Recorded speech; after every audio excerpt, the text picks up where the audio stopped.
ಎಂದಿನಂತೆ ಬೆಳಿಗ್ಗೆ ಬೇಗ ಎದ್ದು ಸ್ನಾನ ಮಾಡಿ ನಂತರ ದೇವಸ್ಥಾನ ಬಾಗಿಲು ತೆಗೆದು ಅದಾದ ನಂತರ ಅಮ್ಮನವರಿಗೆ ಪೂಜೆ ಸಲ್ಲಿಸಿ ನಂತರ ಇವತ್ತು ಶನಿವಾರವಾದ ಕಾರಣ ಹನುಮಾನ್ ಚಾಲೀಸ ಪಠನೆ ಮಾಡಿ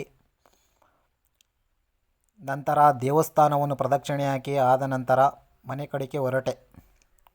ನಂತರ ದಾರಿಯಲ್ಲಿ ನಡೆದುಕೊಂಡು ಹೋಗುತ್ತಿದ್ದೆ. ಆಗ ನನಗೆ ಗೊತ್ತಿರುವ ಒಬ್ಬರು ಜೀಪಿನಲ್ಲಿ ಬಂದರು. ಅವರು ನನ್ನನ್ನು ಕರೆದುಕೊಂಡು ತಟ್ಟುಕುಪ್ಪೆಯವರೆಗೂ ಬಿಟ್ಟರು. ಅದಾದ ನಂತರ ಎಂದಿನಂತೆ ನಟರಾಜ ಸರ್ವಿಸ್ ಮೂಲಕ ನಡೆದುಕೊಂಡು ಮನೆಗೆ ಬಂದೆ. ಅದಾದ ನಂತರ ನಾಷ್ಟಕ್ಕೆ ದೋಸೆಯನ್ನು ಮಾಡಿಕೊಂಡು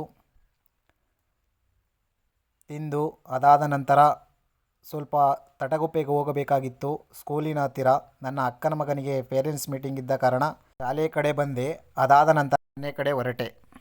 ನಂತರ ಕಾಡು ನೆಲ್ಲಿಕಾಯನ್ನು ಕಿತ್ತುಕೊಂಡು ಬರಲು ಹೋದೆವು.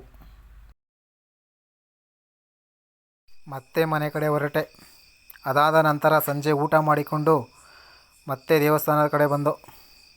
ಇವತ್ತಿನ ಕತೆ ಇಷ್ಟು ಫ್ರೆಂಡ್ಸ್. ಮತ್ತೆ ಸಿಗೋಣ ಮುಂದಿನ ವಿಡಿಯೋದಲ್ಲಿ.